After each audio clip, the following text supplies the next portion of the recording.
All right, the church, fellowship, and provocation, part 2.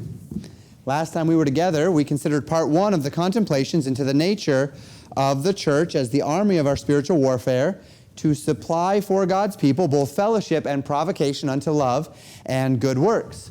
This is the second functional purpose that we have studied as it relates to the nature of the church in spiritual warfare. Remember that we said several messages ago, the first church function was to teach truth and to defend truth, that the church is the pillar and the ground of truth. And then second, last time, we began speaking about the church functioning to provide fellowship and provocation. That would be righteous provocation, as we talked about. We only got halfway through that topic, however, last time, answering the first of 2 questions that I asked us regarding this idea. That first question was, why?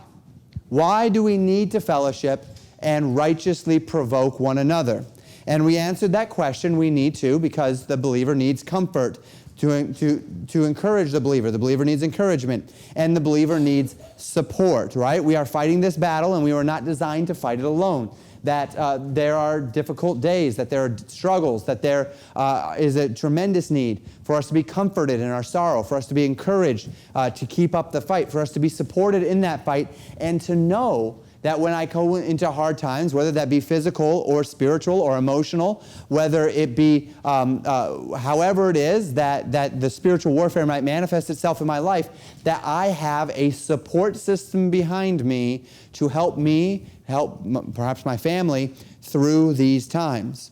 It's difficult to quantify how much easier it is to fight when we know we aren't alone, to express how much the care and the understanding, the mutual experiences of other believers enlivens our own will to fight the spiritual battles that present themselves to us. But let me just say it this way. We are a non-age segregated church, and we don't typically break up by age group as it would relate to anything, really. And yet, when it comes to the churches that do typically break up, you have churches that, of course, break children up into the elementary age and the junior high and the high school. But if you think particularly of a young marrieds class or a class for the elderly, one of the reasons why that's so appealing is because you're around other people that are going through the same things you're going through.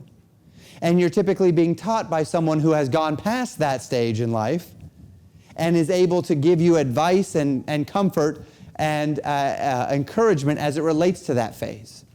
And there is a real value. As a pastor, it's nice every once in a while to go to a pastor's conference and get around other people who are doing the same thing I'm doing, and they start to talk, and I realize, wait a minute, I'm not the only one that's dealing with that problem. I'm not the only one whose congregants fill in the blank. I'm not the only one who, and then you say, wow, okay, so I'm not on an island all by myself, right? And that's kind of the idea here. There is value in that as it relates to the body of believers, whereby we know that we aren't alone, whereby we understand that we're not the only one fighting a spiritual battle, whereby we recognize that we're not the only one struggling against sin, whereby we are able to give each other the benefit of one another's experiences as it relates to how we found our way through times of difficulty. So that's the why. That was question number 1. This week we asked question number 2. And this is where we get a little bit more practical. What does church fellowship look like? Perhaps we can all agree that we need the church. That the call upon God's people to assemble, to fellowship, to encourage, to provoke is perhaps among we who are here today relatively uncontroversial. I mean, you're here. But knowing what we need doesn't always naturally supply the answer as to how we should bring it about. And unfortunately for many of us, the lack of insight into how to bring something about can cause us to not do it at all. Well, I know what I need to do, but I don't really know how to do it, and so I'm just going to sit until someone shows me how.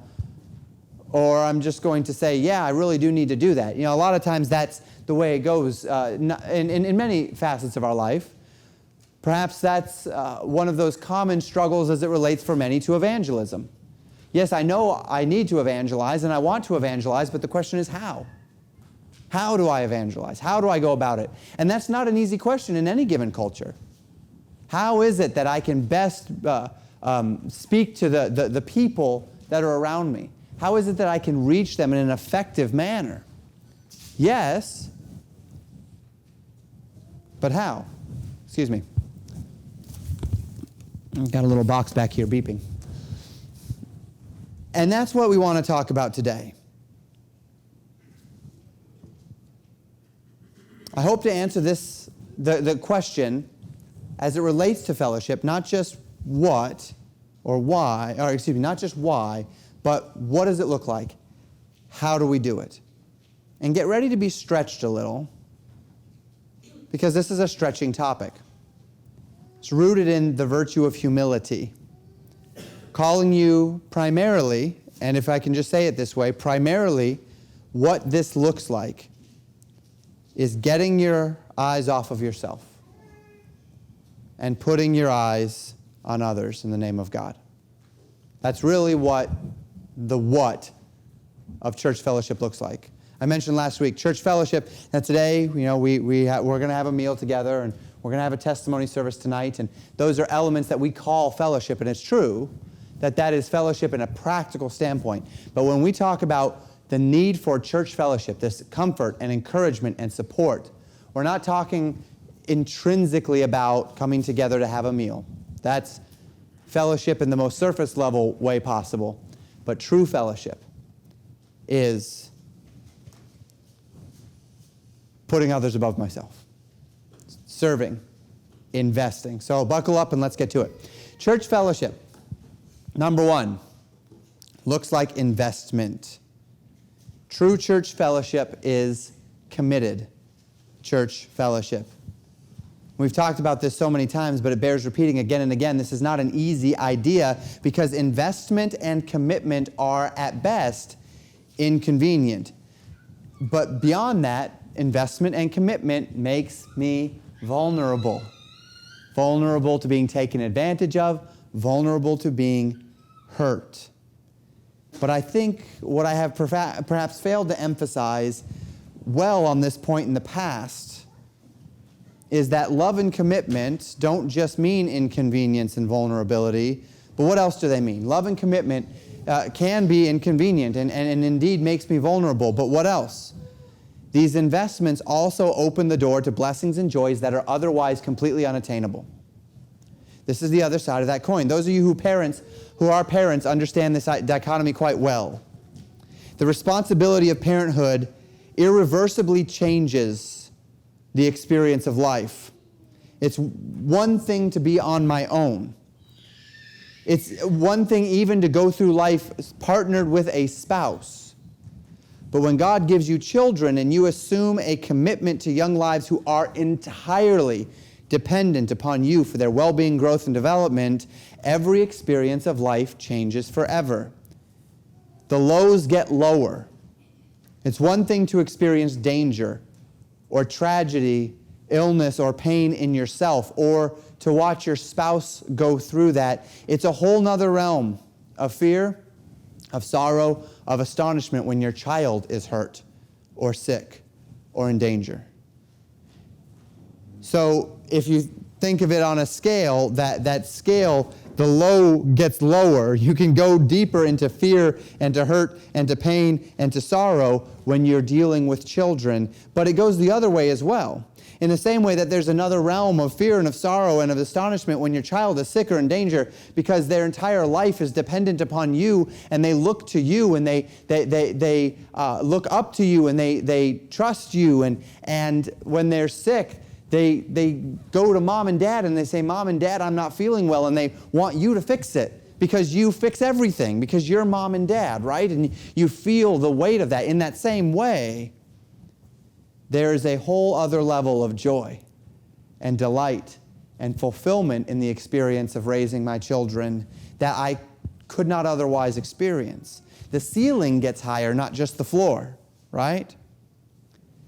And yet for all of that, when you talk to parents, what they express as they describe their experience of parenting is, by and large, not ever really one of sorrow. Even if sorrow has been a considerable part of their parenting, what is expressed is what? Their joy. The delight of having children. We've had some scary days and some sad days. My wife and I as parents, we've been spared from the more dramatic expressions of those things. And yet, it is not my son, the day my son was in getting scanned for a fractured skull that immediately comes to mind, and the fear and the ache of that day. What comes to mind are the tremendous joys and the delights of my children and of the interactions with them. And that is because the ceiling of joy and delight in being a parent raises much higher, in fact, than the floor of fear or sorrow lowers. Is there potential for great pain in becoming a parent? Absolutely. But the potential for tremendous joy, which you cannot experience any other way, is much higher than the potential for fear and pain in parenting. And the same can be said as a functional church fellowship. The kind of investment that the church asks, that the Word of God encourages as it relates to encouragement and comfort and support, as it gives way into investment as a means by which to do this, comes with potential for pain and sorrow, and it does. Many of you, myself included, have experienced the pain and the sorrow that comes from investing in people and then having things go bad. But to whatever extent that potential exists, the potential for joy, contentment, support, comfort, and encouragement through the church is not just equal, but surpasses that inverse. What does it look like? Well, those of you that have been here on Tuesday nights know from Romans 12 what it looks like. We're going to go to Romans 12 just briefly. Verses 9 through 13 says, "Let love be without dissimulation. Abhor that which is evil. Cleave to that which is good. Be kindly affectioned one to another with brotherly love and honor, preferring one another. Not slothful in business, fervent in spirit, serving the Lord, rejoicing in hope, patient in tribulation, continuing instant in prayer, distributing to the necessity of the saints, given to hospitality." This is investment. Love without dissimulation. That word meaning hypocrisy. Love without hypocrisy. Unhypocritical love. True love. And what does that love look like? Well, we know what that love looks like because we have the definition of love in our scriptures. 1 Corinthians 13, verses 4 through 7. Charity, this is the word for love as the King James translates it, right? When we see charity in the King James, it's not talking about giving a gift to someone as we would think of charity today, charitable organizations who are in the business of giving things to those in need. Rather, the word charity is simply the word that agape love, that word for love. Charity suffereth long and is kind. Charity envieth not. Charity vaunteth not itself, is not puffed up, doth not behave itself unseemly, seeketh not her own, is not easily provoked, thinketh no evil, rejoiceth not in iniquity, but rejoiceth in the truth, beareth all things, believeth all things, hopeth all things, endureth all things. Selflessness, which is going to come up again in a little bit. Not envying one another for what they have that you don't. You don't envy. You cannot both love and envy. Because envy, love, charity, envieth not. I rejoice in another's circumstances. I don't envy them.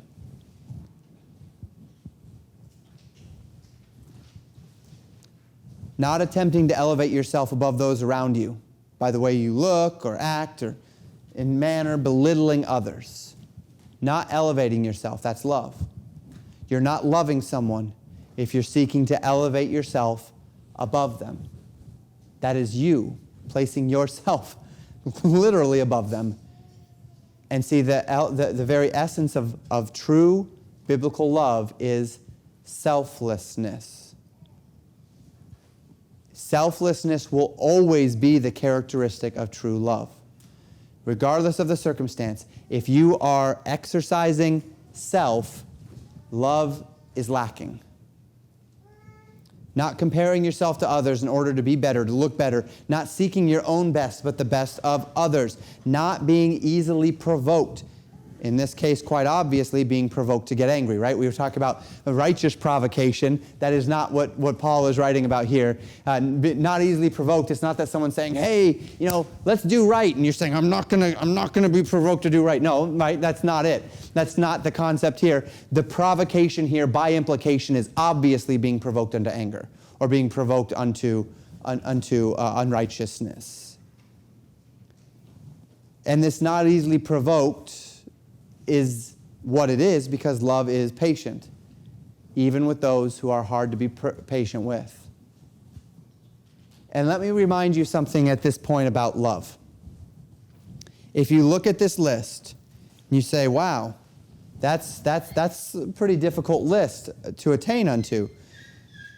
What is even more evident about this list is that this list demands that love is a choice, not a feeling. Because by happenstance, you will never fall into this with anyone. You might fall into 8 out of 10 of it, 5 out of 10, 2 out of 10, I don't know. But you will never fall into this whole list. And if you're just waiting for someone who's just going to be that perfect person who you can love naturally and who you can say, I love that person, you're never going to find it.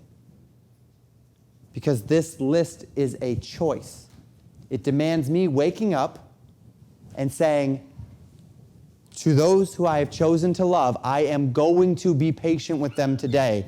I am going to not belittle them today. I am choosing to elevate them above me, to not elevate myself above them. I am choosing not to envy them. It is a choice that one must enter into, that one must determine, that one must lead and guide their heart into. See, because your heart doesn't go there naturally.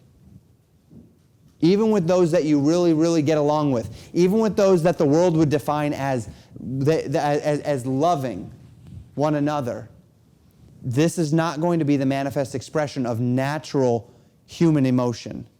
This is a manifest expression of choice. So that we define biblical love as a conscious choice to do what is best for the object of my love, for another, regardless of self-interest and regardless of circumstance. It is an act of the will, not an act of emotion. And this is essential for us to remember. Love is patient, even with those with whom it is hard to be patient. And this is a big one. Love thinks no evil. How often do we in human interactions assume the worst of someone's intentions or motives? That when a person comes up and tells you that they are concerned about something you're doing or something that you're wearing or whatever it might be, that you assume that they're attacking you, judging you, that you're assuming upon their motive some negative intention. And as I've told many of you personally, and many of us know this to be true, negative assumptions are the death of relationships. Whether you want to talk about marriage relationship, whether you want to talk about business relationships, whether you want to talk about friendships, negative assumptions, assuming that people are making assumptions about people's motives, destroy relationships. And when we make negative assumptions about people's intents, motives, and actions, we are placing tremendous barriers between us and them, which can lead to nothing but evil. Assuming upon your pastor's motives, me assuming upon your motives, assuming upon your spouse's motives.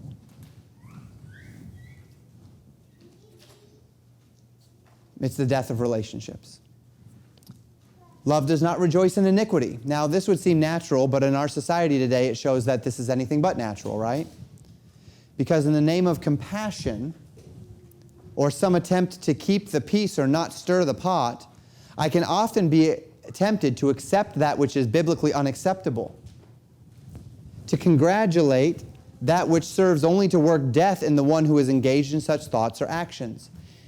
We recognize that it is not compassion to tell a sinner that they are not sinning. We recognize it is not compassion to let a person who is living outside of rationality or outside of reality to persist in that without somebody telling them that they are outside of reality. That is not compassion. That is indeed the opposite of compassion. And yet if we're not careful, we lose sight of the reality that love does not rejoice in iniquity. Because it's so easy to say, well, I love that person and I don't want to stir the pot, so I'm just going to avoid that issue.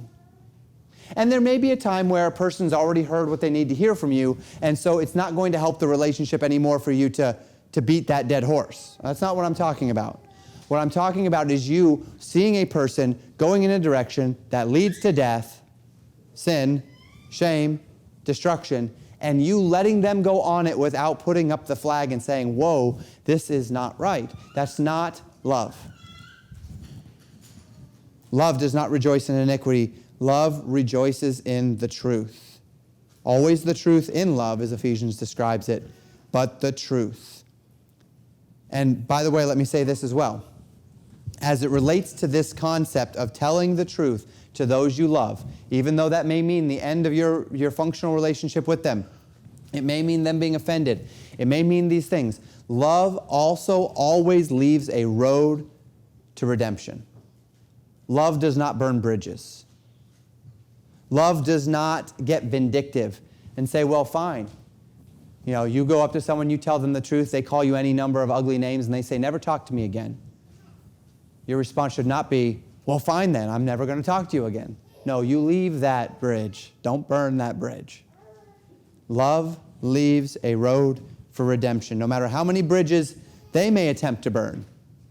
No matter how hostile or how provoking, love leaves the door open and hopes, right? Love bears all things, believes all things, hopes all things, endures all things. Love maintains that hope of redemption, of restoration, of reconciliation. That's love. So let love, Paul says, be without dissimulation, without hypocrisy. What else did Paul say in Romans 12? Be affectionate. Prefer one another. We'll talk about that more in a minute. Serve the Lord by serving one another. Rejoice in hope. Pray for one another.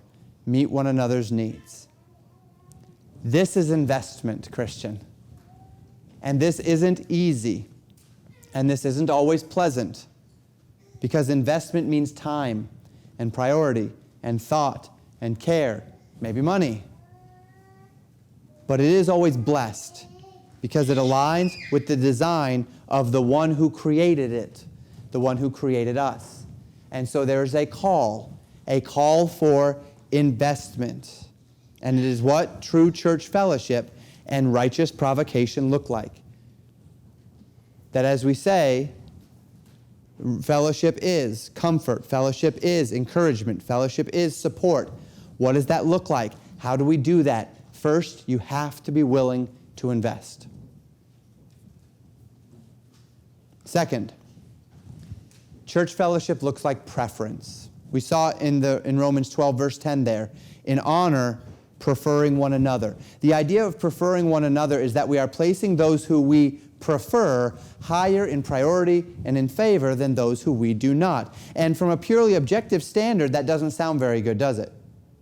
Because it isn't kind to show favoritism to people. But to say that such a negative idea is a pretty broad brush, which is generally insufficient to properly describe life as it exists, I think is valid.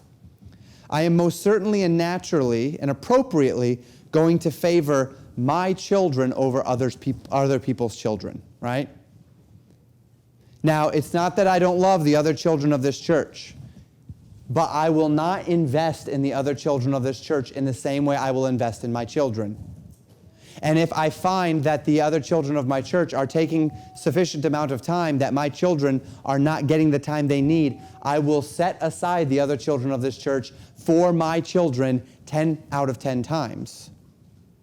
Because my children are my preference. They are my responsibility in a way that the other children of this church are not intrinsically my responsibility.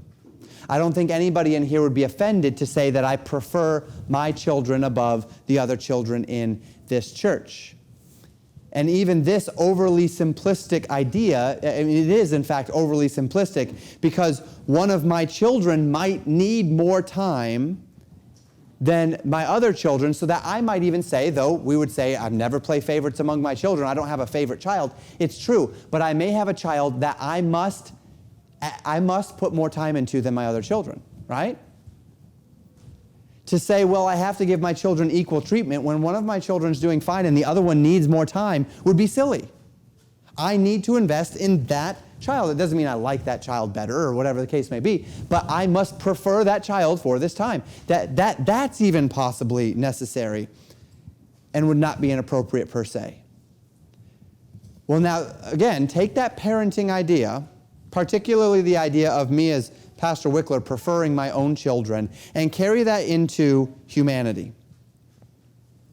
While I, as a pastor, am going to be careful not to show favoritism among the people of my church, I most certainly am naturally and appropriately going to favor those who are in my church above those who are not. I am going to prefer those who have bound themselves to the accountability and the authority of this church above those who have not. And that's the idea here.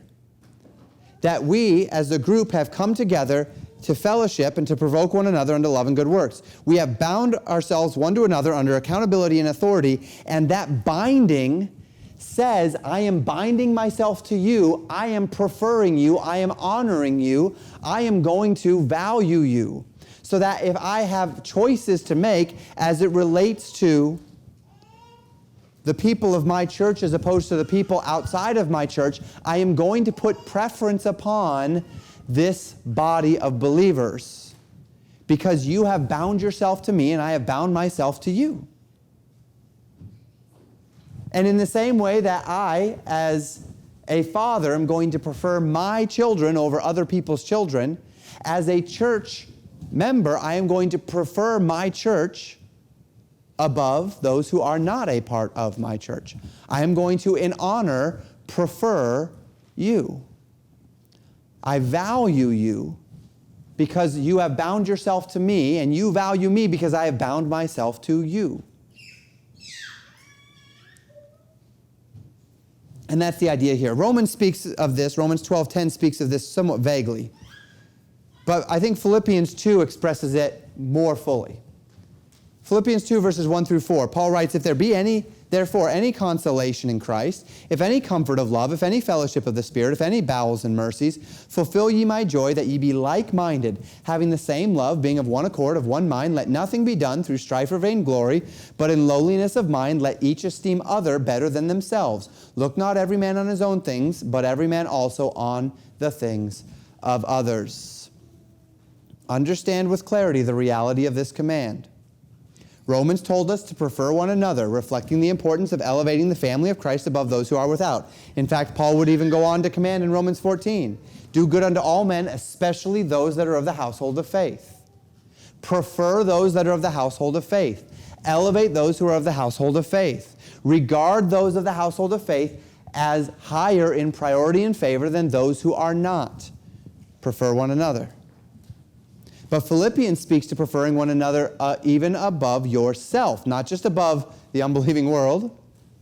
It's not just that I prefer you who are in this body above those who are not, but it is in fact that I prefer you above myself. Placing those in the body of Christ higher in priority and favor than you would even place your own self. Esteem others, reckon others, regard those in the sphere of fellowship. This is what fellowship looks like. It looks like preference. Regard those as better than you, not less sinful, not more talented, not having more worth or dignity in that sense, but absolutely being more worthy of my time and my energies and my priorities than me. And as I say that, let us gain perspective on this in the same way we might a marriage. In a marriage, God's design is that I give myself wholly to my spouse. I serve her absolutely. And I do this in faith and confidence that she carries the same mind that I carry into this marriage. So that as I'm pouring myself into my wife in a selfless manner, so that I am putting her ahead of myself, I am expecting, not demanding, but expecting that she is pouring herself into me above herself. Now, this is not a condition for my love or my service, because that's not what marriage is.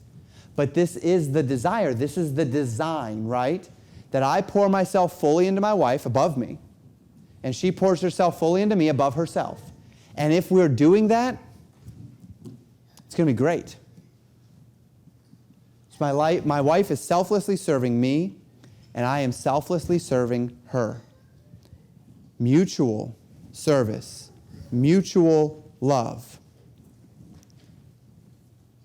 So that to esteem other better than myself is not to operate at an intrinsic disadvantage. And this is where we go wrong. Again, I gave the example, I don't know if it was last week, of my children. That when I try to teach this to my children, one of my children actually really assumes it. I think it was 2 weeks ago. And that child says, I'm going to do this. I'm going to be selfless. And so they share the things that are special to them with their siblings. And then they desire in return that same love. And they don't get it. And then they say, oh, well, I'm just being taken advantage of now. Well, yeah, that's what it feels like, doesn't it? That's what it feels like when as a spouse you're pouring into your spouse and they're not pouring back. It feels like just being taken advantage of. And by the way, as I said, that is not a condition of marriage. It is it's a biblical expectation of marriage, but it's not a condition. My love is not conditioned on my wife's love. I pour into her and I give her 100% regardless. That's what I vowed. She gives me 100% regardless. That's what she vowed, regardless of how well I do. But when it's not being requited, the feeling that I'm left with is I am being taken advantage of. And that's not a fun feeling. But when we get this right, when we pour into one another as we are called, I'm pouring myself into them, they're pouring themselves into me, we experience a blessing that no amount of self-prioritization could ever reproduce. No amount of, I'm just going to take care of me, will ever be able to reproduce the kind of joy and functionality in the body of Christ, or in a marriage for that matter, that comes from this kind of selfless intent. Those who have bound themselves to this fellowship are as much family as anyone. And as I say that, let me be clear as to why. Because we live in a society that's attempting to minimize the importance of true family by saying family is made up of those who love you, right? Anyone's family. We can all be family here. No, family is a structure. Right? Family is a structure, and that structure has, by its very nature, authority and care and protection. Family and friends are not the same thing. But the church is not a collection of friends. As a matter of fact, there may even be people that are part of this church who don't really get along one with another. But they can still be functionally a part of this church together. Why? Because a church is not a group of friends who gather together to enjoy, to support one another. That's what I suppose a lot of people think church is. Or church becomes cliquish, and so church to you is just that small little group inside the church that are your friends. But that's not supposed to be church. Church is not a group of friends that enjoy and support one another. The church is a group of believers who have bound themselves and submitted under the same Heavenly Father, same authority, and who come together under structure and design, binding themselves, committing themselves to mutual care and protection of one another as we serve the Lord together. Recognizing our commonalities. That's what a family does, right? Within a family, it doesn't necessarily follow that every sibling is going to be the same closeness to every other sibling, right? You have certain siblings that you're closer to, other siblings that, you know what, you don't really care for as much. But you're still family. Why? You're bound under a authority, your parents. You're functioning unto a purpose. And as it relates to family, pretty typically, even if you don't really get along with certain ones, when it's time to circle the wagons, the family circles those wagons. That family works together. That family comes together. That family engages in mutual support and love and care. At least it's supposed to be that way, right? As a church, we may not all get along with one another on that friendship level to that supreme degree. But if we have bound ourselves together in the commitment under authority, under the authority of Jesus Christ, under the ordained authority of the local church as God has ordained it, pastors and deacons, if we are sharing that same mind one of another, look not every man on his own things, but every man on the things of others, each esteem other better than themselves, that is the idea when I say that the church is very much so as much family as anyone. The church is not this collection of friends. It is a group of people who have bound themselves under this authority, this accountability, and this structure. Now, I haven't done this yet, so let's connect this all to spiritual warfare. And the way I believe it's best expressed is in the concept of no man left behind. It's one thing to be in a group that's going to fight together against spiritual wickedness in high places. It's another thing to bind yourselves one to another in such a way that what happens to one happens to all. That you are actually esteeming those around you as better than yourself. It's one thing to be bound by mutual interests to work together toward a common end. There's a lot of people who bind themselves because of mutual interests to work together toward a common end. Even people that don't actually share the same philosophical desires can bind themselves together to work unto the same end, right? The enemy of my enemy is my friend type thing. It's another thing to knit my heart with others and pour myself into their spiritual success and to know that they are going to do the same for me in confidence. And this is what God intends for His church. Because in it we have the support necessary to fight and to fight with boldness. When I'm struggling, I know that there are men who love me, who I can tell my struggles to, who will not judge or attack or take advantage of my vulnerabilities, but rather compel me unto victory to lift me up. When I see another struggling, they have the confidence of knowing that I will put them on my spiritual back and I will carry them to safety if I have to. They have the confidence of knowing that I'm not here, that this is not an environment of anger, that we are not here inspecting one another's lives to look for vulnerabilities so that we can exploit them and so that we can stand upon their broken body to get myself ahead. That's cancel culture, right? That's actually pretty much every guilt-based religious system, of which cancel culture is a guilt-based religious system. Guilt-based religious systems are a group of people that have come together, that have bound themselves to a set of rules, and that are looking for how others are failing so that they can get ahead by stepping on those that have fallen to get just a little bit higher. Constantly judging, constantly looking for fault, constantly looking for those that we can boot out, kick out, castigate, lower in estimation so that our power can increase, so that our value before whatever God we have chosen can increase. Because my value is in my own, because I've erected a God in my own image, my value before that God is my image when compared to everyone else. But that's not the church. When a man stumbles in the church rallies to pick him up. When a man struggles, the church comes together to exhort. When there's confusion, the church works to clarity. When there's sorrow, the church works to comfort. When there's confusion, the church teaches. When there's weakness, the church supports. That's the commission. And when I have the confidence of knowing that this is what we're doing here, that I am esteeming you better than myself and you are esteeming me better than yourself, that gives me the confidence to go out and fight, right? Because I know that I know I've got support.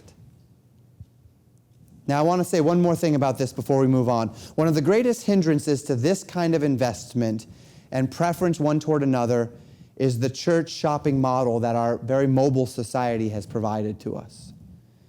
You passed a dozen plus churches on the way here this morning.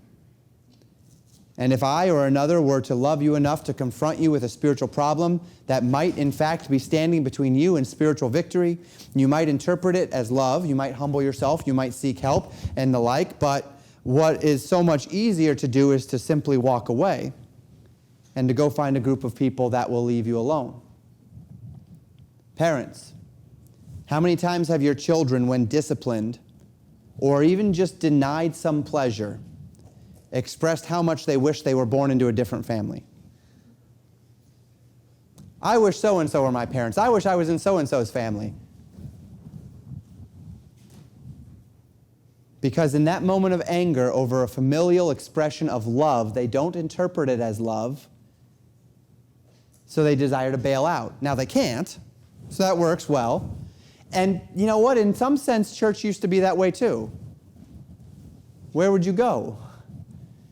But the thing with church today is that same childish feeling of somebody just disciplined me. Something happened that I don't like. Something is amiss, and I'm grumpy about it, and I wish I was in another family. Do you know what? Like that, you can choose from 10 other options in Buffalo. Just like that. And literally, we can just bail. We can fulfill that childish impulse in the spiritual and just go to another church. As it relates to church, you can do what our children say they want to do in that moment of frustration. Just get upset, bail out. Now, I'm not saying that there's not a time and a place to leave a church. I'm not saying that the church family analogy is a perfect one-to-one comparison, because it isn't. But one of the reasons why church lacks testimony and effectiveness in this age, the church, is because people aren't hanging around long enough and aren't willing to invest and to work through our problems and to get to the other side of it through mutual humility, submission, and love. And instead, we just go find people that think more like we do and aren't gonna stand in the way of what we want to do.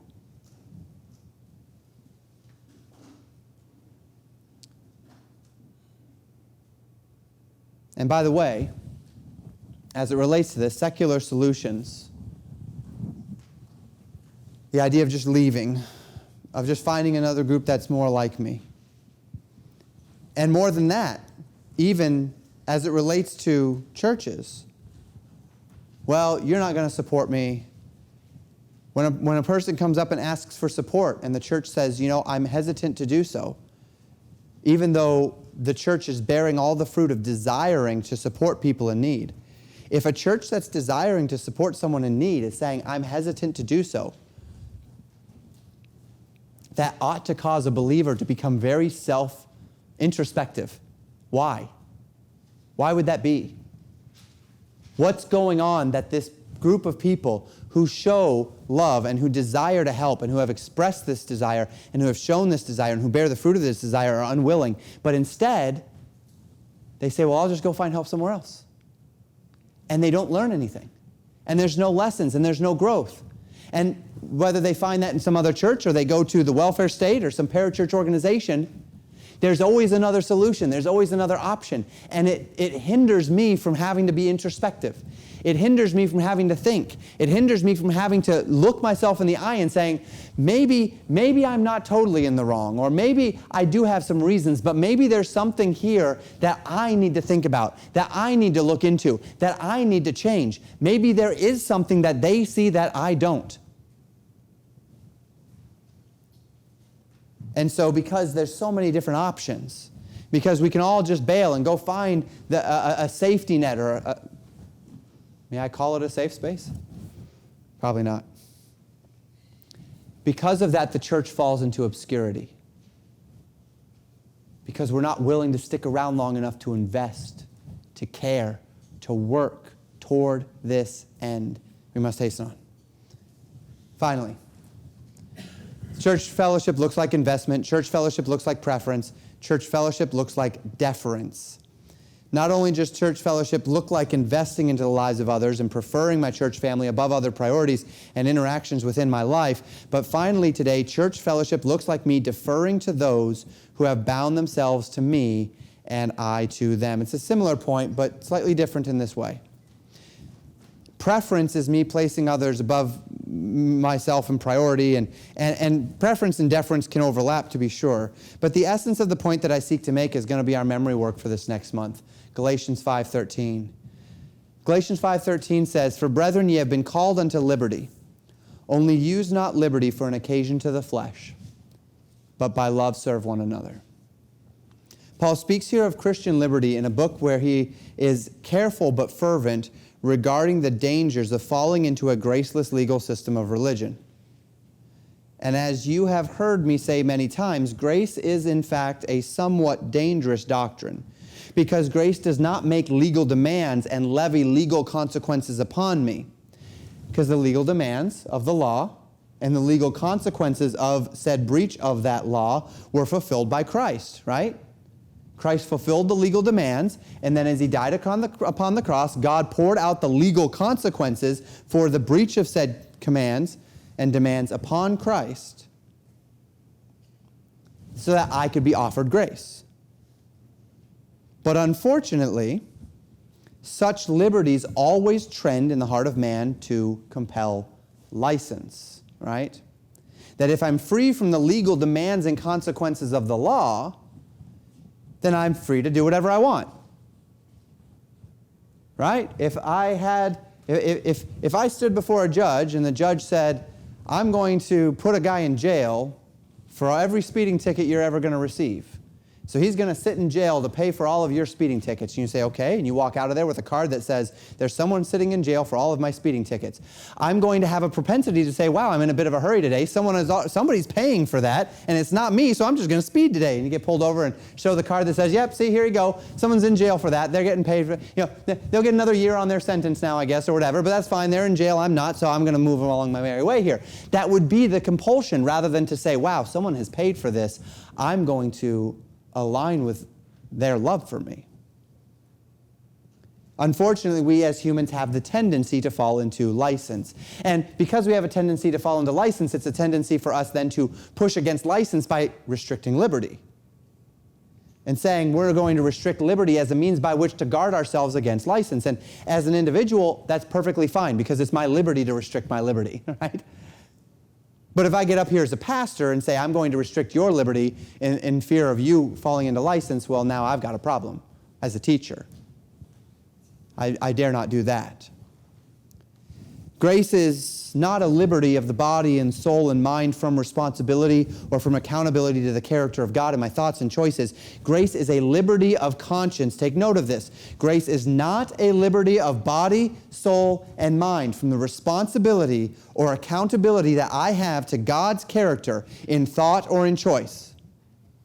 Grace is a liberty of conscience, a redemption from the impossible weight of sinless perfection which the law demands and which I could not accomplish. Thus, a liberty from guilt and shame and condemnation, not intended to free me from obedience or from separation or from holiness, but much rather intended to free me unto obedience and separation and holiness. Now that I don't need to operate under the weight of my own insufficiencies to measure up to God's perfect standard, and I don't have to pretend to be something that I cannot possibly be, I'm no longer a debtor to do the whole law. Now that my justification is by grace through faith in the work of Jesus on the cross, rather than my justification being through an impossible standard of sinless perfection, not only in my own actions, but also in my thoughts and intents, I am now free to serve the Lord with gladness.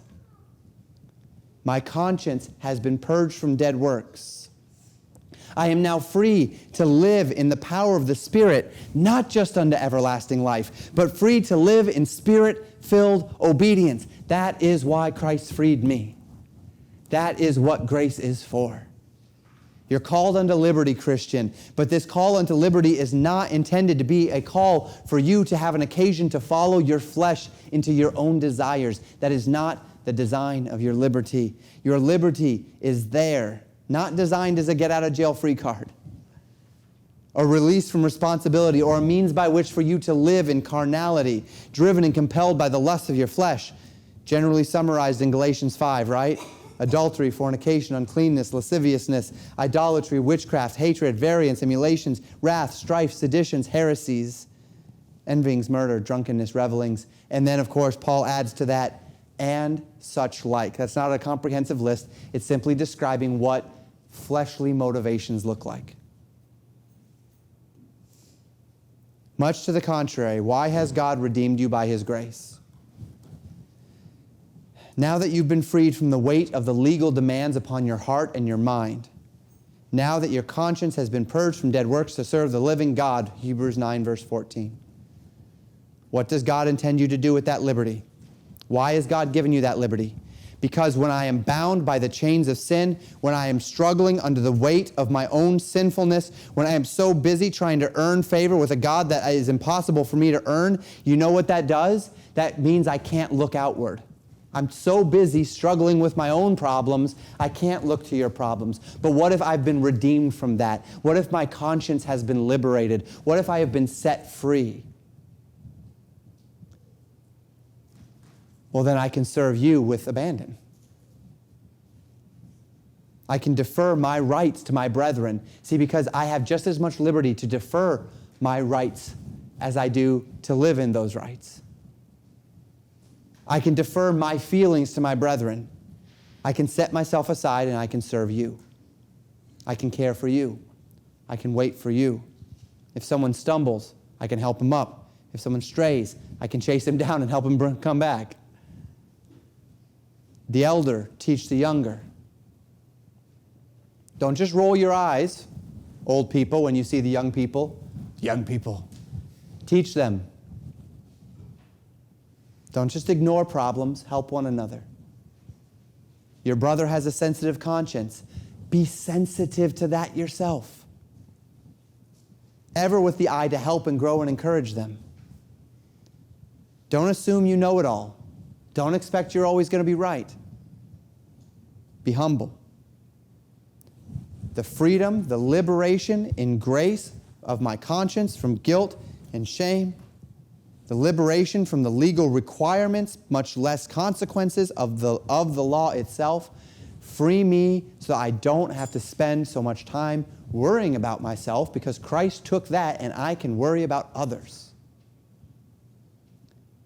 Get your eyes and your mind off of yourself and give it to others. Bless others. Encourage others. Rebuke others when necessary. Always forgive. Be predisposed to forgive. Be quick to forgive. Be ready to forgive. Someone hurts you, your natural inclination should be to forgive. It may not be easy, it may be a battle, but you will forgive, because that's what Christ did. Always have a mind towards generosity. Even at the risk of being taken advantage of, have your eyes outward, have your hand open, not because it's going to make life easier for you, because it's not about you, and grace allows it to not be about you, because Christ took it all on the cross for you. Christ forgave, how dare you not forgive? Christ gave all, how dare you not give all? That's the grace that Christ purchased for you. Love one another, what does the Bible say? As Christ has loved you. And if we're living this way, not only does spiritual warfare become so much easier, but if we lived this way, imagine how much spiritual warfare we might avoid. Imagine how many spiritual dangers and pitfalls and problems that we say, well, we're just in a battle, would we avoid if we had brothers and sisters in Christ truly provoking us, loving us, provoking us unto love and good works, looking out for us, pointing out the pitfalls and the danger areas and the choke points. How many spiritual battles do we bring upon ourselves? How many temptations are we walking into? And if our brother or sister in Christ would just look at us and say, hey, I've been down that road, you don't want to go down there either. And you know what, if you ignore them, okay, that's your problem. But what if they told you and you had the humility to listen and to not walk down that path, and you saved yourself an entire realm of spiritual battle? Because somebody loved you enough to tell you that's not the way. If I have the humility to listen. This is God's design. Are you up for it? Last time we were together, we talked about comfort and encouragement and support. And this week we ask, what does church fellowship and righteous provocation look like? Last week was why we need it. This week is what does it look like? And it looks like preference. It looks like deference. It looks like investment. And that may not sound like fun. But if you look at these principles with eyes of faith, what you'll find is that they are the principles of the blessed. And in blessing is true happiness, contentment, and joy. These things can be ours. They should be ours. In Christ, these things are our right, if only we'll do it God's way. And in this is also our protection, the army of our warfare, designed by God so that we do not fight alone, but we come together, that our wrestling against principalities and powers might benefit from the strength of the whole body. And the question is, how are you doing today? How has that warfare been going for you? Are you a part of the body? Are you living like a part of the body? What's holding you back from this kind of fellowship and righteous provocation? Why not invest, prefer, and defer? Is anything you could possibly lose by putting others above yourself worth what you cannot obtain apart from that decision by faith? If eye hath not seen, nor ear heard, if neither hath come into the heart of man, what God hath prepared for them that love him, and if this is God's way, God's design, God's intent, what kind of victory, what kind of joy might be waiting on the other side of this kind of faith? Investment, preference, deference. That's what fellowship and provocation looks like, in order that we might comfort, encourage, and support as God has called us to do. Let's close in prayer. Thank you for listening to Pastor Jamen Wikler from Legacy Baptist Church in Buffalo, Minnesota. More information about Legacy Baptist Church and a library of sermons are available at www.legacybaptistchurch.net.